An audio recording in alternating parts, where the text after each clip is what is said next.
Bismillah, walhamdulillah, wassalatu wassalamu ala rasulillah. Assalamu alaikum, rahmatullahu wa barakatuhu. Урматтуу мусулман бир тууганым, бүгүн да сүйүктүү пайгамбарыбыздын насааттарын бөлүшүп өтмөкчүбүз. Бүгүнкү сиздермен токтолуп өтүүчү темабыз бул төмөндөгү хадистин айланасында болмокчу. Албетте урматтуу мусулман бир тууганым, бул хадиске киришерден алдын барыбыз ниетибизди түздөп алсак. Пайгамбарыбыз мага да кандай насаат айтыптыр? Ушул хадисти кантип амал кылып, өзүмдүн динимди жана дүйнөмдү оңдой алам деген бир жакшы ниеттерде, жакшы тилектерде ушул хадисти уга турган болсок, Аллах Таала өзү ушул хадиске амал кылууга бизге тауфик берет жана жардам берет иншалла. Бул хадис төмөндөгүчө: Ан Аби Мас'удин Уқбата бин Амрин Ал-Ансари Ал-Бадри радияллаху анху кала: Абу Мас'уд Уқба бин Амр Ансари болгон, Бадри болгон, Бадр согушуна катышкан сахаба, Аллах андан ыраазы болсун, айтат: Кала Расулуллах саллаллаху алейхи ва саллям, пайгамбарыбыз саллаллаху алейхи ва саллям мындай дейт: Инна мимма адракан насу мин каламин нубуватил ула. Алгачкы пайгамбарлардан бери адамдар арасында сакталып келе жаткан бир сөз бар. Ида лам тастахи фасна ма ши'та. Эгерде уялбай турган болсоң, каалаган ишиңди кыла бер деген. Бул хадисти имам Бухари өзүнүн ишеничтүү такталган хадистердин катарында чыгарган. Эми урматтуу мусулман бир тууганым, Аллах Таала кадыр кылышынчалык бул хадиске дагы бир аз түшүндүрмө берип, бир аз тереңирээк токтолуп өтөбүз. Албетте бул хадисти шарттап беришке биздин тилибиз алсыз, жана ошондой эле биздин илимибиз дагы жетпейт. Ошондой болгон болсо дагы Аллах Таала кадыр кылганчалык, Аллах Таала даража бергенчалык мурунку алымдарыбыздын китептерине кайрылып, ушул хадиске дагы бир аз тереңирээк карап өтөлү. Биринчи урматтуу мусулман бир тууганым, пайгамбар саллаллаху алейхи ва саллям бул сөздү айтаар алдын бизге насаат айтып атат. Бул ушундай болгон сөз, ушундай бир баалуу болгон сөз, кымбат болгон сөз, бул алгачкы пайгамбарлардан бери сакталып келе жаткан сөз дейт. Бул Адам алейхиссаламдан баштап пайгамбар саллаллаху алейхи ва салламга чейин мурас болуп келе жаткан сөз дейт. Кайсыл гана пайгамбар болбосун, өз үммөтүнө мына ушул сөздү айткан дейт. Өз үммөтүн ушул сыпатка үйрөткөн, мына ушул сыпатка чакырган дейт. Бул сөз, эгерде сен уялбай турган болсоң, анда каалаган ишиңди жасай бер деген сөз дейт. Бул сөздүн маанисин алымдарыбыз 3 түрдүчө түшүндүргөн. Биз мына ошол 3 түрдү тең айтып өтөбүз дагы, андан кийин туурараак маанисине келебиз. Биринчи мааниси дейт алымдарыбыз. Бул деген Аллах Таала коркутуу иретинде айтат дейт. Тахдид ва тахзир дейт да. Бул эскертүү иретинде, коркутуу иретинде. Анда мааниси кандай болуп калат дегенде, эгерде сен уятың жок боло турган болсо, анда каалаган ишиң кыла бергин. Албетте эртең Аллах Тааланын астында ушул нерсеге калктуу жаза аласың деген. Аллах Таала башка аяттарда айткандай эле: "И'малу ма ши'тум, иннаху бима та'малуна басир." Силер каалаган ишиңерди жасай бергиле. Кааласаңар пайгамбарга иман келтиргиле. Кааласаңар Куранга иман келтирип, момун болуп, намаз окуп, ораза кармап, арамдан тыйылып, таза жашагыла дейт. Кааласаңар Куранга иман келтирбей, бул динди маскалдап, шылдыңдап, дин туткандардын үстүнөн күлүп, бул динди кемсинтип жашагыла дейт. Бирок унутпагыла дейт. Аллах Таала силердин баардык жасаган амалыңарды көрүп турат. Эртең кыямат күнүндө барганда бул нерсеге жооп бересиңер дейт. Жакшы иш кылган болсоң, өзүң үчүн кылган болосуң. Аллах Таала анын жазасын, сыйлыгын берет. Эгер жаман иш кылган болсоң, уятсыздык кылган болсоң, Аллах Тааладан уялбай, бул динди тейлеп тепсеген болсоң, намазды көзгө илбеген болсоң, орозону такыр унуткан болсоң, динди унуткан болсоң, намазды унуткан болсоң, Аллах Тааланын акыларын унуткан болсоң, анда ертең қиямат күнінде Аллах Тағала сені катуу бир жазаға алып коет дейт. Эгерде уялбай турган болсоң, ертең катуу жазаға тартыласың деген мааниси дейт биринчиси. Экинчиси бул кабар иретинде дейт. Албетте эгер адамдын уяты жок боло турган болсо, ал баардык уяттуу иштерди жасай берет дейт. Ал оюна келген ишти аткара берет дейт. Жакшы иш болобу, жаман иш болобу, күнөө иш болобу, элдердин астында бир шермендечиликпи, ал нерсеге маани бербейт, бул жасай берет дейт.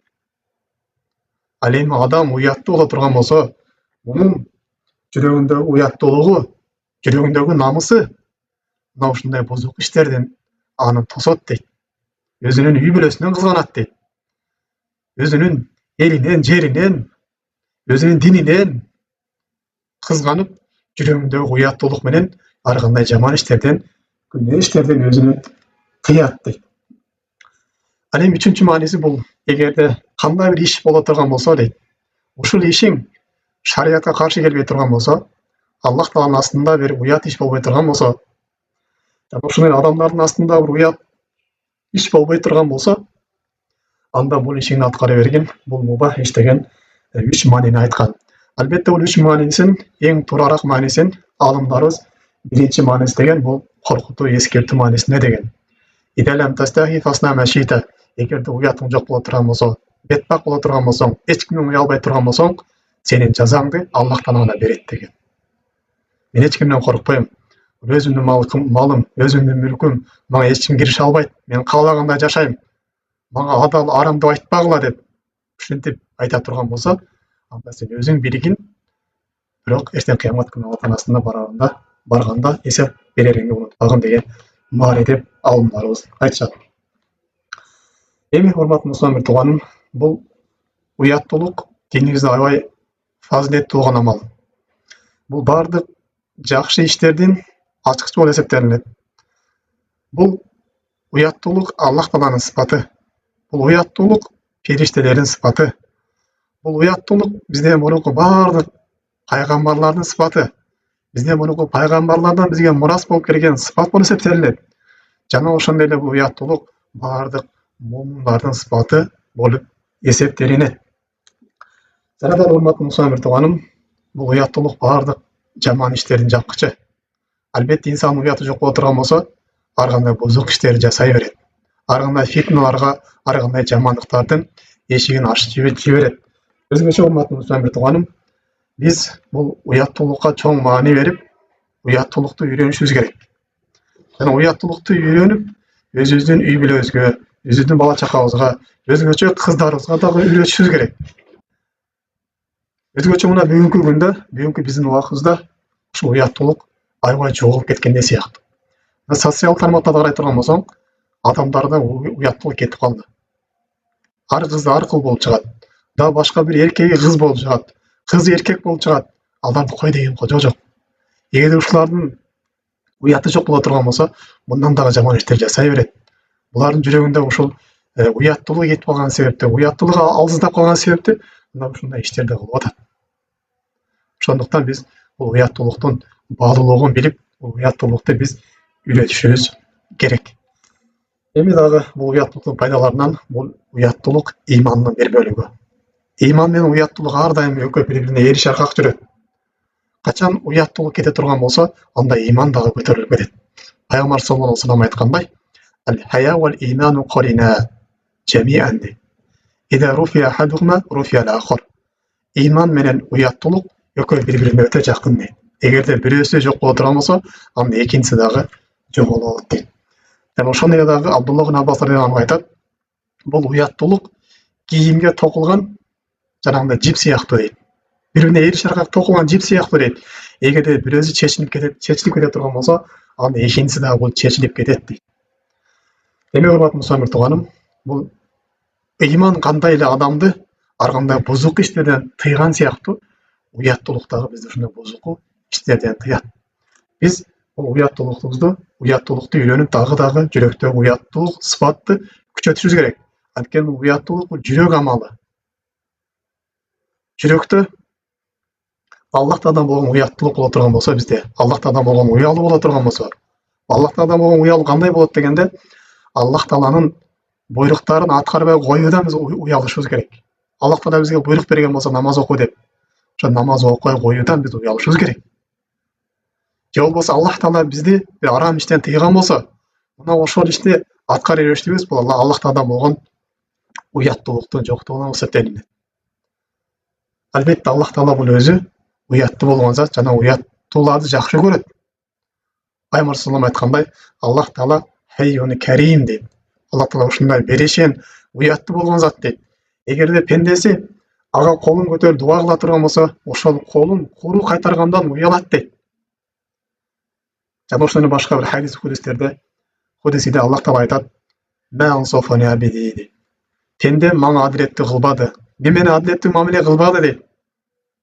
Ал менен дуа кылып сурайт, мен анын колун куру кайтарыштан уялып, ага не сөз сураган нерсесин берем дейт. Бирок пендем не дейт? Менден уялып, күнөөдөн кайтпайт дейт. Демек, урматтуу мусулман тууганым, биз Аллах тағаладан уялайлы. Күнөө иш жасап аткан кезде Аллах тағаладан уялайлы. Жана ошол эле дагы бул уяттуулук периштерден болот. Периштер кандай дегенде, периштер булар биздин ар бир баскан кадамыбызды жазып турат. Биздин эки жагыбызда, оң жак, сол жагыбыз, жеркебизде эки периште бар. Бири жакшы иштер, бири жаман иштер жазат. Ошол күнөө кылып аткан кезде ушул периштер бизди көрүп турат деген сезимде периштерден уялады. Жана ошол эле урматтуу мусулман тууган бул уяттуулук башка адамдардан болот. Башка адамдарды гыйбат кылыштык, алардын көзү жок кезде аларды ар кандай ушакташтык, бул дагы уяттуулуктун бир көрүнүшү. Жана ошондой эле дагы уяттуулук бул урматтуу мусулман тууганым өз нафсыңда болот. Кандай дегенде, инсан жалгыз калган кезде ар кандай күнөө иштерди кылып коюштук, ар кандай арам иштерди кылып коюштук, бул да өз нафсынан уялбагандыктын, Аллах тааладан жана периштерден уялбагандыктын бир белгиси. Жана ошондой эле уяттуулук бир үйгө келген коноктон болот. Үйгө бир конок келген болсо, ошол конокту сыйлабай кетип жиберген болсоңуз, бул дагы уятты жоктуктун бир белгиси. Жана да урматтуу мусулман тууганым, бул уяттуулук биз айтып өттүк, адамдардан болот дедик. Аврат жайда жабыштык, бул да уяттуулуктан. Кыздардын хижаб оронусу, бул да уяттыктан. Балким Аллах тааланын акысына болгон уяттуулук бул, пенделер болгон акысына болгон уяттуулук. Өзүнүн авратын башка жерлерге, башка адамдарга көргөзүп жүрүштүк. Жука кийинип алып, же болбосо тар кийинип алып өзүнүн фигурасын көргөзүп жүрүштүк. Же болбосо кыска кийинип алып, өзүнүн чачын жана башка жерлерин башка эркектерге, бөтөн эркектерге көргөзүп жүрүштүк. Бул да уяттуулуктан кеткендин бир сыпаты. Же болбосо ар кандай сүрөттөргө түшүп, социалдык тармактарга коюштугу, бул да уятсыздыктын бир сыпаты болуп эсептелинет. Жана да урматтуу мусулман тууган, бул уяттуулук бул сүйлөгөн сөздө болот. Оозунан ар кандай бир жаман сөздөр чыгып аткан болсо, бул дагы уятсыздыктын бир белгиси болуп эсептелинет. Пайгамбар саллаллаху алейхи айткандай: "Аль-хаяу минал иман ва иману фил жанна." Уяттуулук имандан, ал эми иман бул бейиште болот дейт. "Аль-базау минал жафа" дейт. Уятсыздык ар кандай фахша сөздөрдү сүйлөштүк, уятсыз сөздөрдү сүйлөштүк, бул болсо каттуулуктан дейт. Ал эми каттуулук болсо, бул эртең дозокто болот дейт.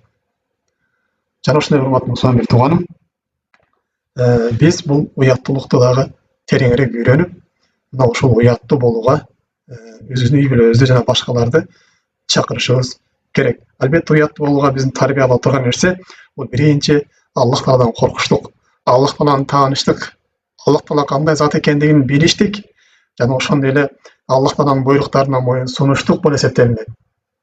Эң чоң уятсыздык бул Аллах тааланын берген неаматтарын жеп, Аллах таала берген көздү көрүп, Аллах таала берген кулак менен угуп, Аллах таала берген бут менен басып туруп, бирок Аллах тааланын буйруктарына моюн сунбаштык, бул эң чоң Аллах таала берген неаматтарга күфүрчүлүк, уятсыздык болуп эсептелинет. Жана да урматтуу мусулман тууганым, бул уяттуулук Пайгамбар саллаллаху чоң үлгүлөр бар бизге. Пайгамбар саллаллаху жашоосун карай турган болсок, бизден өткөн мурунку сахабалардын жашоосун карай турган болсок, бизге уяттуулукта эң чоң үлгү болуп беришкен. Жана ошондой урматтуу мусулман тууганым, бул уяттуулук, адеп ахлак Аллах тааланын колунда. Биз ар дайым Аллах тааладан бул уяттуулукту сурап дуа кылышыбыз керек. Мына ушу менен урматтуу мусулман тууганым, сабагыбызды кыскача жыйынтыктайбыз. Албетте бул уяттуулук динибизде аябай чоң болгон тема. Кыскача мына ушу менен чектелебиз. سبحانك اللهم وبحمدك أشهد أن لا إله إلا أنت أستغفرك وأتوب إليك. السلام عليكم ورحمة الله وبركاته.